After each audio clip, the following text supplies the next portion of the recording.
Uniform Oz here. Thanks for joining me in the studio today.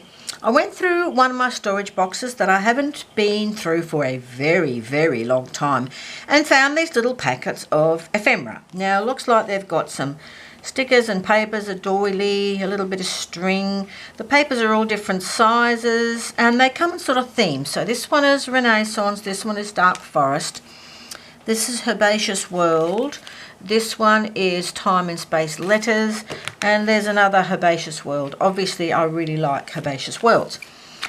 And I thought I might challenge myself to use one of these packets and actually do a art journal page in one of my range of journals. It's a smaller one, so it's sort of a landscape thing.